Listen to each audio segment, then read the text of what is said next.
Meus amados irmãos, a paz do Senhor Jesus a todos. Abra a sua Bíblia no Evangelho segundo nos escreveu o Dr. Lucas, no capítulo 18.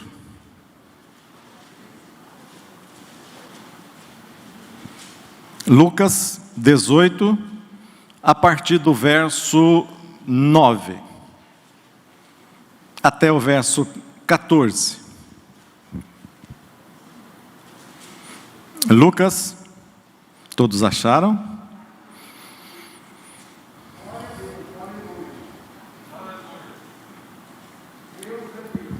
Diz assim a palavra do Senhor. Verso 9. Jesus também contou esta parábola para alguns que confiavam em si mesmos, por se considerarem justos e desprezavam os outros. 2 homens foram ao templo para orar. Um era fariseu e o outro era publicano. O fariseu ficou em pé e orava de si para si mesmo, desta forma: ó Deus, graças te dou, porque não sou como os demais homens, roubadores, injustos e adúlteros, nem ainda como esse publicano. Jejuo 2 vezes por semana e dou o dízimo de tudo o que ganho. O publicano, estando em pé, longe nem mesmo ousava levantar os olhos para o céu, mas batia no peito, dizendo: ó Deus, tem pena de mim que sou pecador. Digo a vocês que este desceu justificado para a sua casa, e não aquele, porque todo o que se exalta será humilhado, mas o que se humilha será exaltado. Amém. Podeis assentar.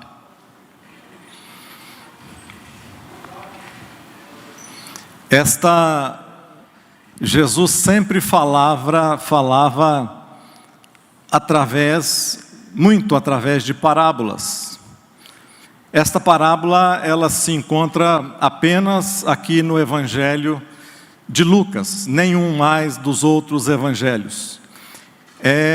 Jesus gostava, em determinados locais aonde ele estava, aonde ele se encontrava, ele gostava de ou trazer ensinamentos através de parábolas, ou principalmente, ele fazia que era uma forma de denúncia daquilo que as pessoas estavam fazendo e que elas não deveriam estar fazendo.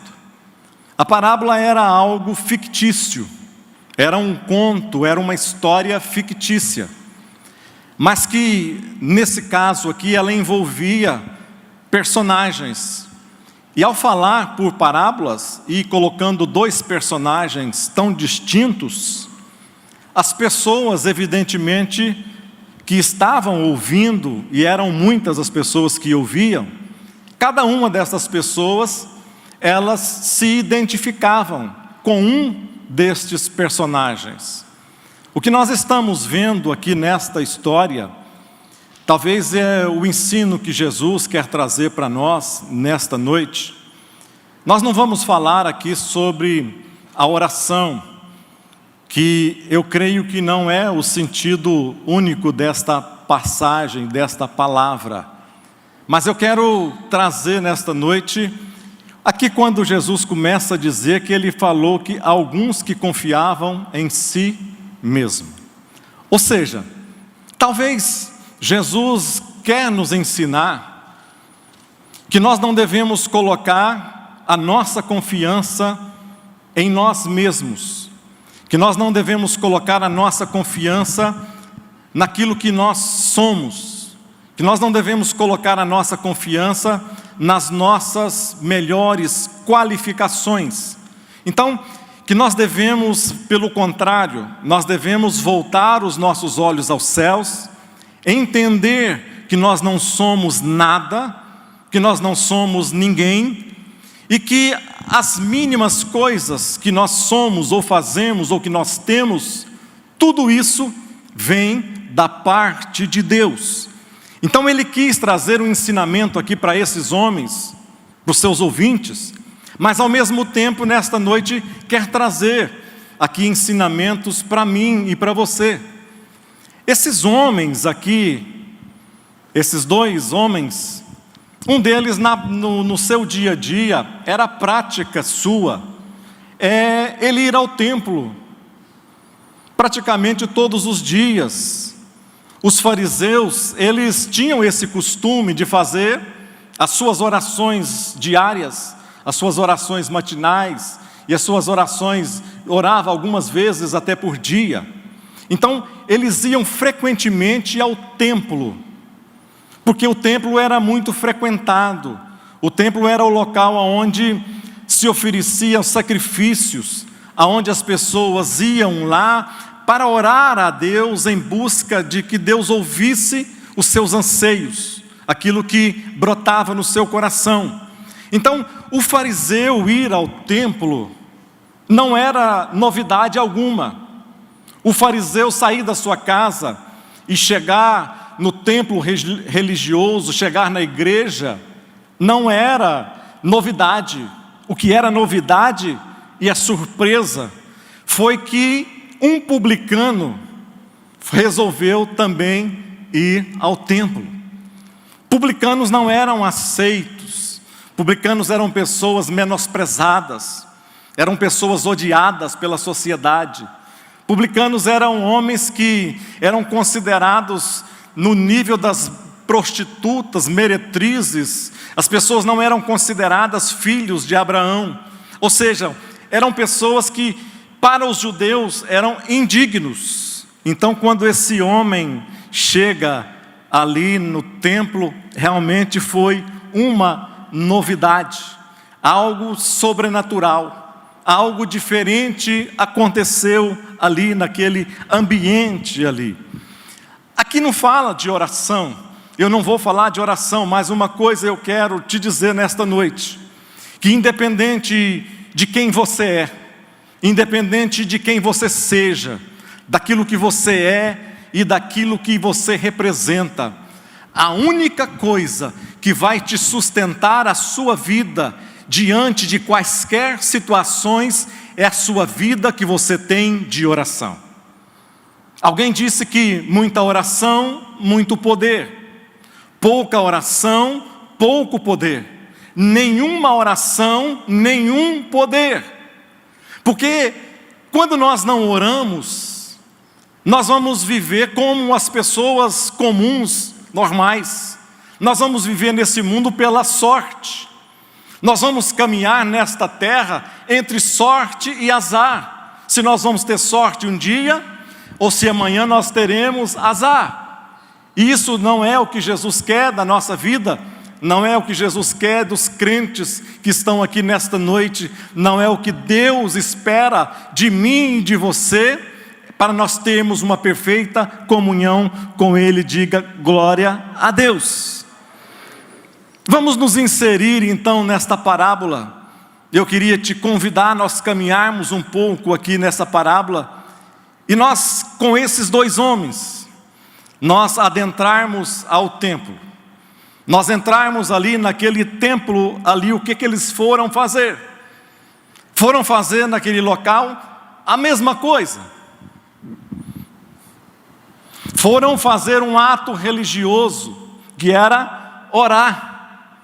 Aparentemente esses homens eram iguais. Aparentemente os seus corações eram iguais. Eles estavam indo para orar. Mas nós vamos ver no final, porque a Bíblia diz que melhor é o fim do que o seu início, o seu princípio. Então nós vamos ver no final, esses homens entraram no templo, os dois entraram de uma maneira, mas apenas um deles saiu de uma maneira diferente. Quantos estão entendendo? Diga amém.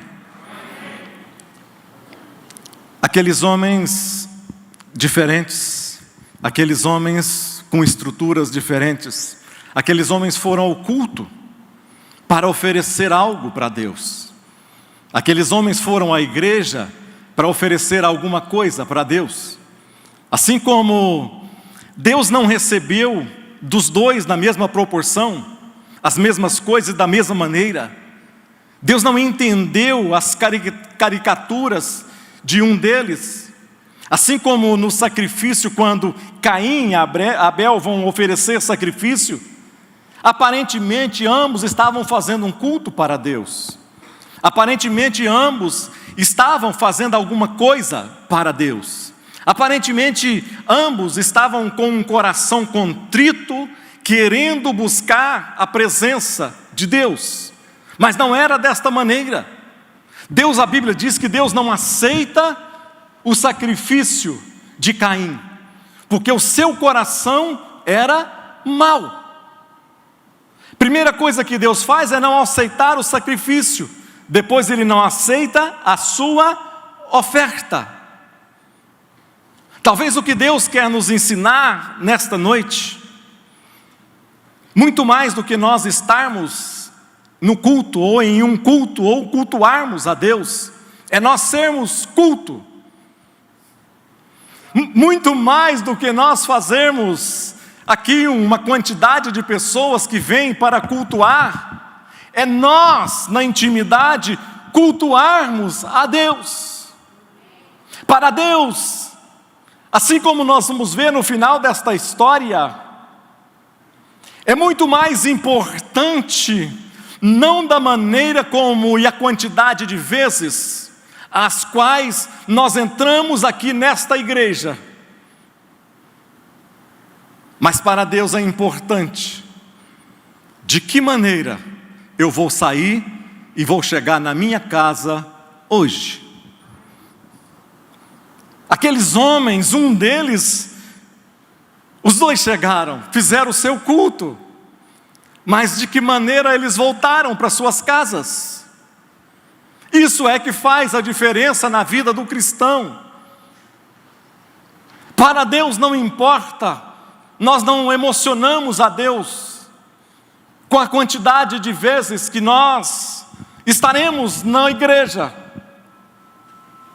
Nós não emocionaremos a Deus pela totalidade de quando nós contamos a quantidade de vezes que nós estamos na casa dEle, na casa de Deus. Não. Isso não vai influenciar, isso não vai fazer diferença para o Senhor. Preste atenção numa coisa: quando as pessoas se dirigem a um culto, preste atenção, quando as pessoas se dirigem a um culto, se nós formos um observador, e nós vamos olhar que parece que todas, imagine todas vocês, entrando ali naquela porta e alguém olhando, parece que todos são iguais. Parece que todos, se nós observarmos, nós vamos fazer, e talvez nós vamos estar dando, nossa, meus parabéns a essas pessoas, olha a quantidade de pessoas que estão no culto. Talvez na situação daqueles dois homens, talvez alguém que não os conhecesse, não conhecesse nenhum daqueles homens ali, e se você fizesse pergunta para ele, talvez ele valorizaria aqueles dois homens da mesma maneira, porque ele não os conhecia. Eles estavam indo cultuar, eles estavam indo orar a Deus. E talvez se nós conhecêssemos os dois, um publicano e o outro fariseu, talvez nós escolheríamos o fariseu, porque o fariseu era bom, o fariseu era religioso, o fariseu era o mocinho, e talvez nós abandonaríamos o publicano. E Deus o que faria? Será o que Deus faria e Ele faz? Ele nos aceita, Ele conhece o nosso coração, Ele sabe as nossas intenções, Ele sabe o que passa em cada pedacinho do nosso ser, sabe da maneira como nós entramos naquele templo, sabe de que maneira nós viemos cultuar, Ele sabe o que se passa no mais íntimo do nosso ser. Ele entende estas coisas, mas nós podemos entrar aqui de uma maneira, mas Deus não quer que nós saiamos daqui da mesma maneira que nós entramos.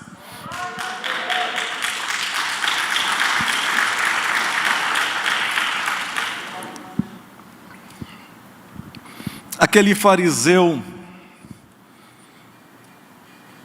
ali no templo, ele ora em pé. Aparentemente, ele orava a Deus. Aparentemente. Porque Deus conhece as intenções do nosso coração. Aparentemente, aquele homem está orando ao seu Deus. Mas na parábola, Jesus deixa bem claro que ele dirigia uma oração a si mesmo. Ou seja, era como se ele entrasse na igreja e começasse a simular uma oração a Deus, coisa que era normal.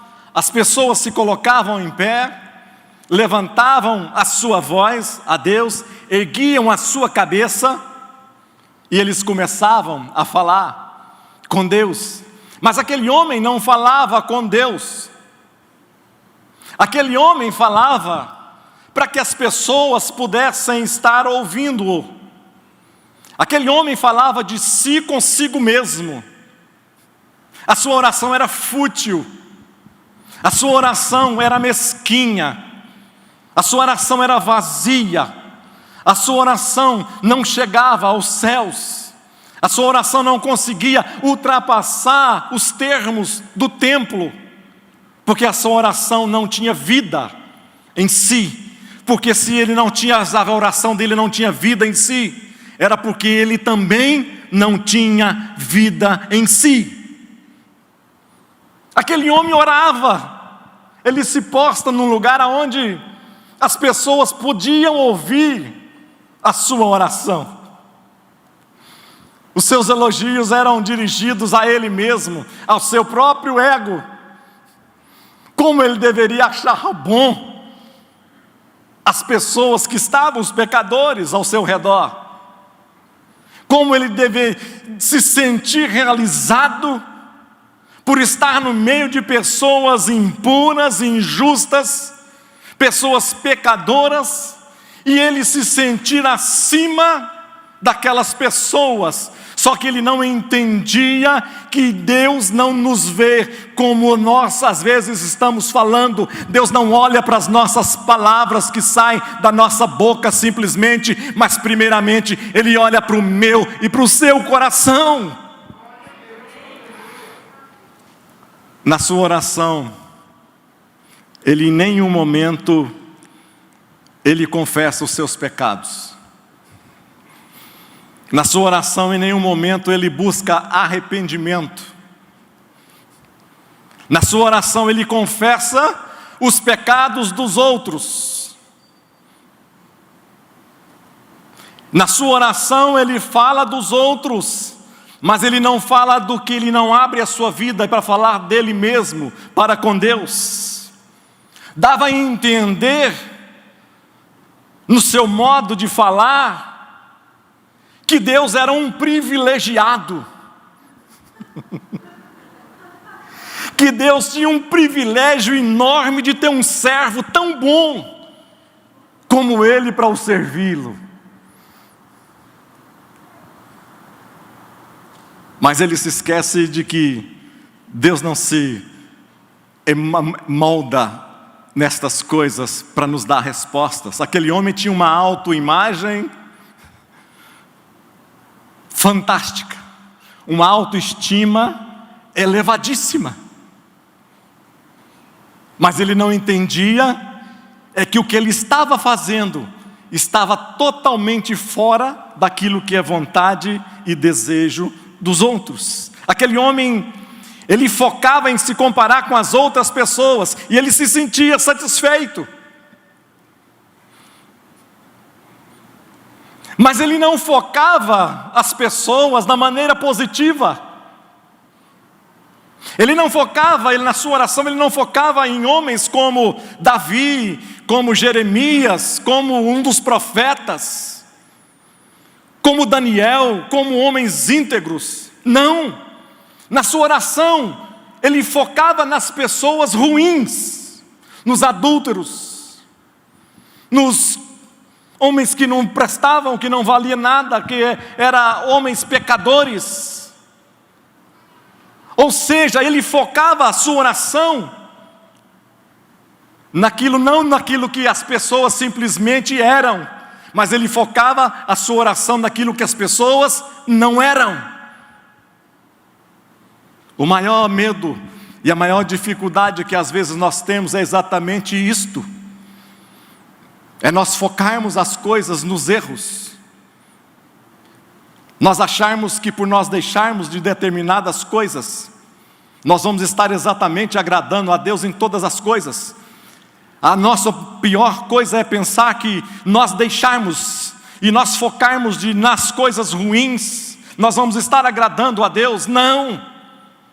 Nós só vamos estar agradando a Deus quando nós começarmos a focar nas coisas boas, olhar para pessoas boas, olhar para atitudes boas da nossa alma, olhar para quem faz o bem, olhar para quem prega a palavra, olhar para quem vive a palavra, olhar para quem está de acordo com aquilo que é desejo de Deus. Diga aleluia. Aquele homem, ele enxergava a vida talvez como se fosse uma janela.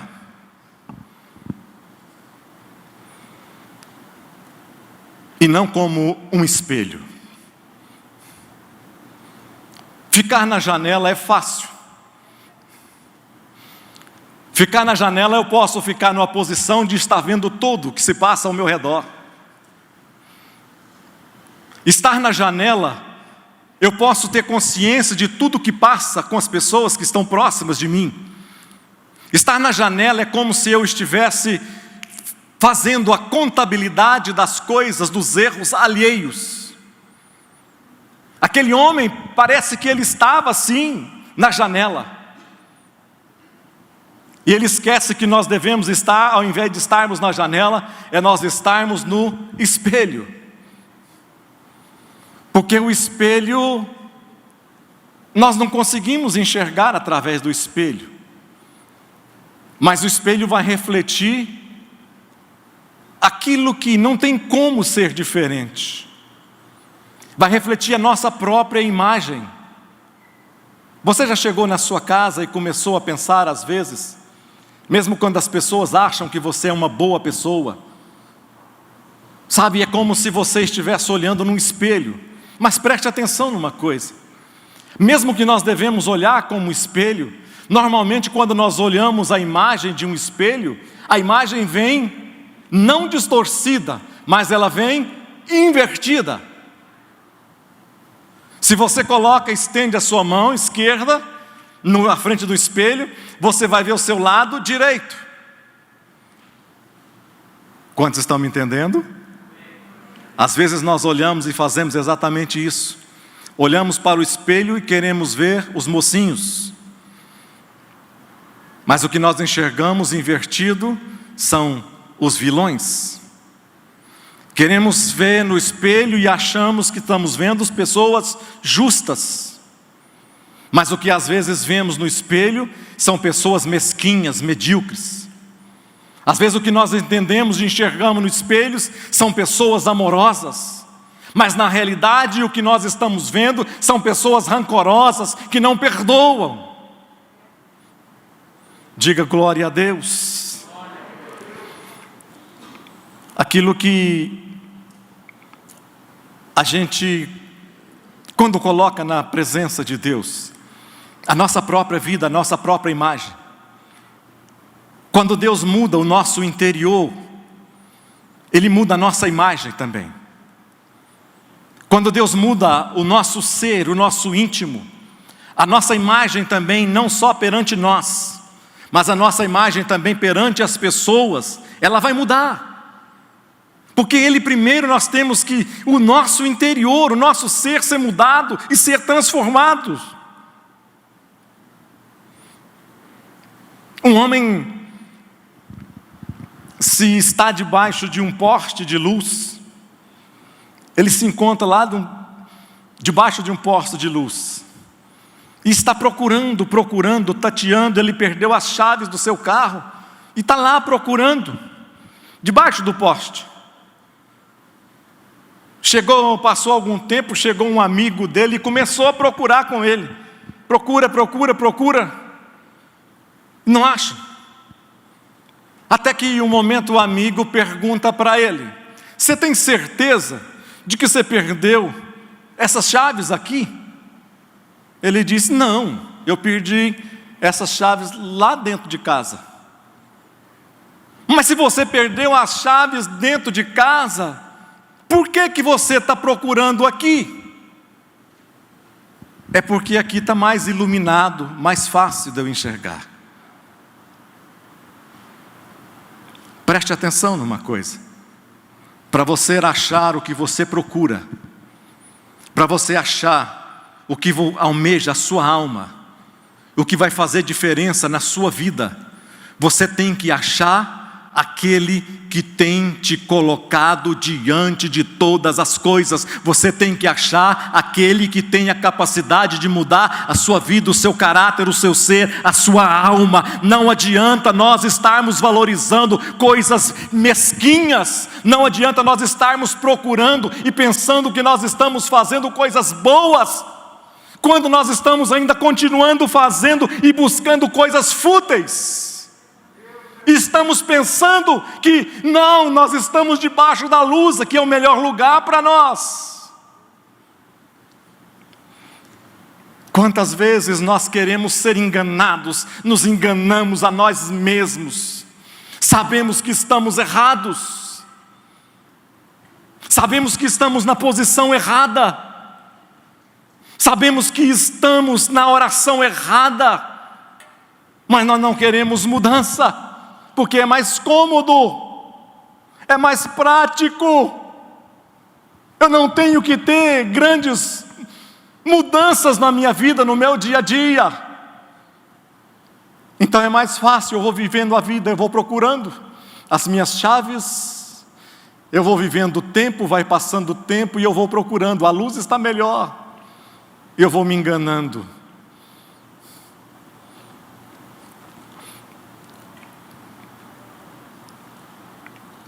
Às vezes, só para nós pensarmos, às vezes Deus tem mais facilidade para penetrar na nossa vida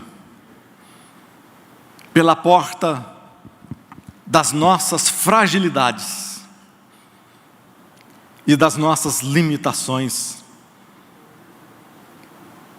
do contrário daquilo que nós somos bons. Deus tem mais facilidade de achar um lugar para entrar na nossa vida quando nós estamos frágeis, quando nós não somos donos de nós mesmos, quando nós não estamos com o nosso nariz empinado, quando nós não estamos nós mesmos supervalorizados, quando nós não estamos nós mesmos preocupados em agradar esse mundo, em agradar pessoas. O que é que as pessoas vão pensar de nós?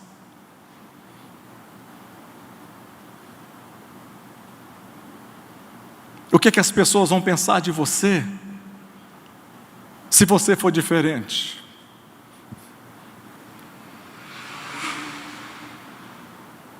O que é que elas dirão de você se você for diferente? Aqueles homens, eles entram naquele templo e apenas um deles sai de uma maneira diferente.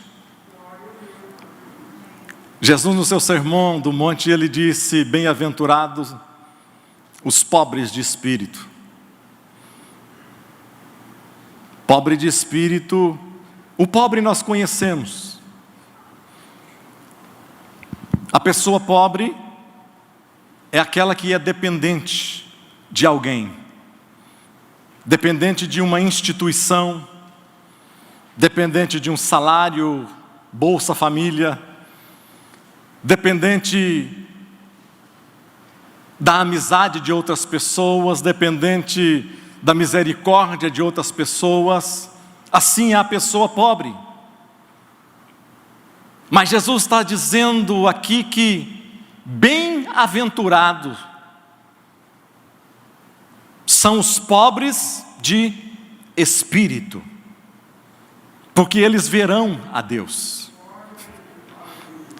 Pobre de espírito é quando nós não temos mais nada. Pobre de espírito é quando na nossa autossuficiência ela se esvaiu, ela murchou, ela se anulou. Pobre de espírito é quando nós chegamos à conclusão à qual nós não somos nada sem Ele e que Ele é tudo para nós. Pobre de espírito é quando eu sei que eu não preciso, eu não posso, eu não tenho mais maneira de contar com ninguém, com pessoa alguma. Não conseguirão me ajudar, não conseguirão me dar acesso, não conseguirão abrir portas. Então a única coisa que me resta é Deus. E Jesus está dizendo que estas pessoas são bem-aventuradas, porque a sua dependência é total em Deus. Diga aleluia. Por que Jesus chamava os fariseus de hipócrita e de sepulcro caiado, entre outras coisinhas mais? Um casal chega numa lanchonete e depois de eles lancharem, quando estavam para sair, eles notam um pacote no chão. E um pacote, ao abrir aquele pacote estava com uma soma volumosa em dinheiro. Aquele homem e aquela mulher imediatamente levaram aquele pacote ao gerente e entregou ao gerente, porque era uma soma grande. O gerente ficou tão animado com aquilo que ele se propôs a fazer uma entrevista com aquele casal, para colocar na televisão e mostrar para todo mundo como que ainda existiam pessoas honestas, pessoas boas. E quando ele chegou naquele homem e disse: olha, nós vamos fazer uma entrevista com você, para nós colocarmos aqui para todo mundo ver que ainda existem pessoas boas. Aquele homem disse para ele assim, no cantinho de canto de boca, ele disse assim para ele: eu não posso, porque esta mulher que está comigo é minha amante, não é minha esposa.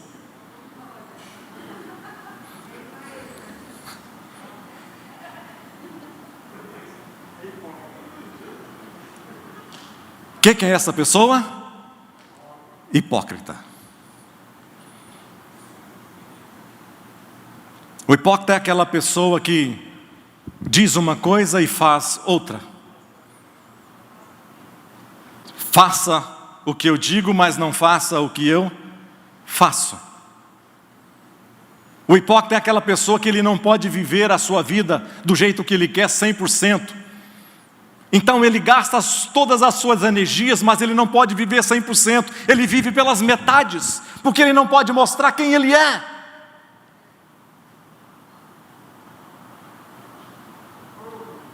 Na Grécia as pessoas usavam, nos teatros iniciais modernos, as pessoas para representar os seus papéis, Nos teatros elas usavam máscaras.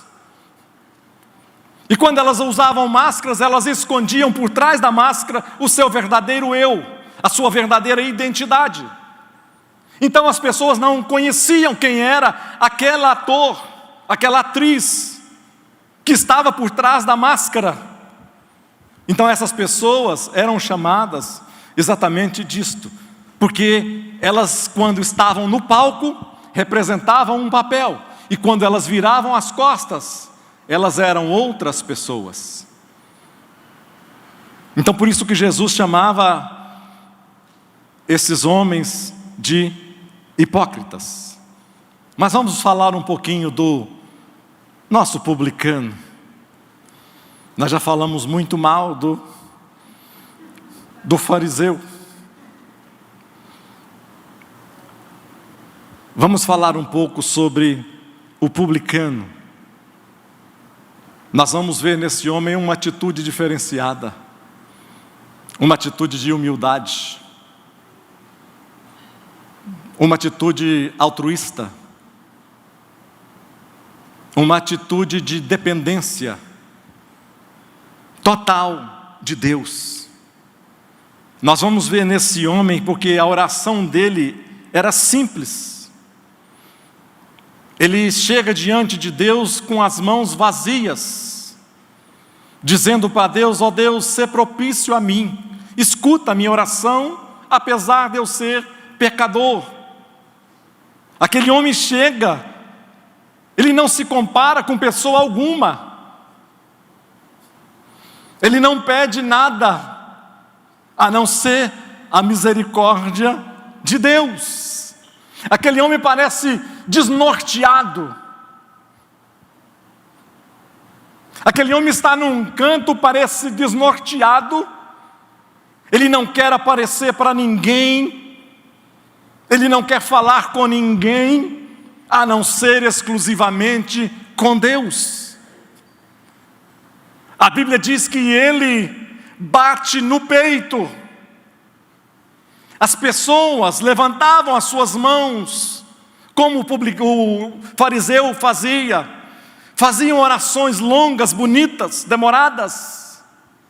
Mas o publicano, o máximo que essas outras pessoas, às vezes os tímidos faziam, era cruzar as suas mãos sobre o peito, no sentido de contrição, segurando o seu peito, dizendo que os pecados, os males vêm da sua alma, vêm do seu interior. Mas aquele homem não se segurava. Aquele homem não se contentava em simplesmente abraçar o seu próprio peito, mas a Bíblia diz que ele batia, esmurrava o seu peito, porque diante de Deus ele sabia que ele era pecador. Sabiam que as outras pessoas podiam ser boas, mas ele não prestava. Ele sabia que os homens estavam dizendo, olhando para ele diferente, mas ele não se importava. Mas ele levava os seus olhos não agora levantados para Deus, mas ele abaixava no pó, se prostrava na terra, dizendo: eu não sou nada, eu dependo de ti.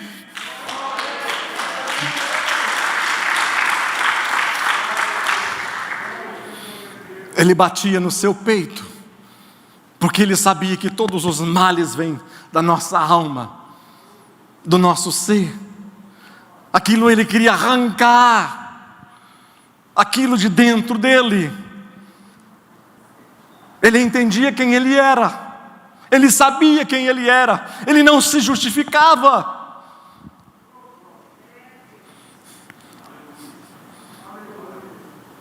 Quando mataram Jesus, eles viram que Jesus morreu, só para você entender o sentido de bater no peito, de temor, de remorso, de choro, de angústia, de alma. Quando mataram Jesus, morreu, e as pessoas viram que Jesus morreu, tinha morrido. A Bíblia diz que as pessoas então começavam a rasgar as suas vestes e começaram insistentemente esmurrar e bater no seu peito, porque elas entendiam que agora o momento parece tinha passado e elas tinham perdido a oportunidade das suas vidas. Aquele homem, aquele centurião, eu não sei o que aconteceu com aquele homem. O centurião que cuida de Jesus, Deus me lembra nesse momento, aquele homem que escorraçou Jesus, fez todas as coisas por Jesus, coisas ruins, talvez chicoteou, puniu. Jesus colocou, aquele foi responsável pelos seus soldados de crucificar Jesus numa cruz, não acreditou em Jesus, não creu nas palavras de Jesus. Mas agora, quando Jesus morre, quando os céus se escurecem, as pedras começam a rolar, começam as pessoas a aparecer, os defuntos levantarem das suas covas, aquele homem olha assombrado e diz: verdadeiramente esse homem era filho de Deus. Mas ele deixou passar a oportunidade da sua vida. Ele está dizendo que Jesus era filho de Deus depois que ele tinha matado Jesus. Quantos de nós não estamos perdendo a chance das nossas vidas? Aquele homem se prostrava, ele não levantava os olhos, ele se achava indigno de levantar os seus olhos ao céu, mas ele se prostrava. Numa palavra grega, proskrineo, significando se jogar ao chão. Se joga no chão, coloca a boca no pó, coloca a face no chão, dizendo que eu sou pó e com o pó estou em contato. Aquele homem se joga ali no chão, simbolizando, assim como os exércitos, quando seus generais perdiam a guerra, o seu general principal chegava diante do general vencedor e se colocava em terra, se jogava em terra, com seu pescoço à mostra, dizendo: eu não tenho mais nada, faça de mim como você quiser. Se você quiser, eu estou nas tuas mãos, você pode, e se você quiser, você tem o direito de me matar, acabar com a minha vida, porque ele estava no chão e com seu pescoço disponível para a espada do vencedor. Aquele homem se joga no chão e diz: Senhor, eu não tenho nada, não sou nada, faça de mim como o Senhor quiser da minha vida, mas não me deixe passar esta oportunidade. Assim como Davi disse: Senhor, tem misericórdia de mim, apaga de mim as minhas transgressões, Senhor, cura o meu pecado, Senhor, sara a minha alma. Vamos colocar de pé. Sabe, no final aqui diz que existe uma oração que é aceita por Deus. A conclusão da parábola é bem clara, e ela é também desconcertante. Ela diz que quem se humilha será exaltado, e quem se exalta será humilhado. A gente às vezes, se nós olharmos aqueles dois homens saindo do templo agora, eles entraram e nós fomos com eles. Agora aqueles dois homens vão sair do templo e nós vamos estar com eles. Aqueles homens agora na saída do seu templo, cada um deles levou aquilo que eles foram buscar lá no templo. Cada um deles levou. Um levou um coração vazio e voltou vazio. A Bíblia diz que um levou um coração contrito, um coração quebrantado, era um pecador, era alguém não merecedor, mas alguém com um coração contrito diante de Deus, que não justificava as suas más obras, e que a Bíblia diz que esse homem foi justificado e não o outro. O outro era o fariseu. Talvez as pessoas que ouviram a oração do fariseu, talvez ao terminar a oração, a vontade das pessoas era aplaudir aquela oração tão linda, tão maravilhosa, uma oração tão bem formada, uma oração tão bem elaborada, uma oração cheia de palavras bonitas. Talvez inadvertidamente um espectador à distância pudesse estar dizendo: lá está um homem de Deus. Que oração, que coisa linda, que coisa maravilhosa. Mas Jesus quis nos ensinar nesta noite, e eu te pergunto, nós às vezes entramos para o templo, olhamos, agora eu te pergunto, o que nós vamos levar para casa depois das nossas culto, da nossa oração?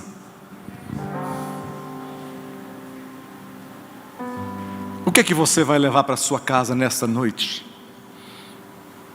Nós juntos chegamos ao templo. Não importa como nós chegamos aqui, importa como nós sairemos daqui. Um saiu justificado, e o outro saiu continuando a mesma coisa, a mesmice da sua vida, sendo exaltado às vezes pelos homens, mas não teve a sua vida mudada e não teve a sua vida transformada. Eu te pergunto mais uma vez: 2 homens desceram para orar, 2 homens oraram, 2 homens cultuaram, 2 homens ofereceram sacrifícios a Deus. Mas quando eles saíram, o que cada um levou para si é o que vai fazer diferença na sua própria vida. Não deixe as nossas oportunidades, não deixe as oportunidades passar na sua vida. Não deixe esfriar o amor de Deus no seu coração. Se você sente que precisa de mudar, de melhorar, de transformar, se coloque, se jogue diante de Deus, se quebrante, se coloque à disposição, se renda na presença dEle. Diga: Senhor, eu não sou nada, eu não sou ninguém, mas o Senhor é tudo na minha vida, e o Senhor pode transformar o meu ser, a minha alma, tudo, Senhor, o Senhor pode fazer.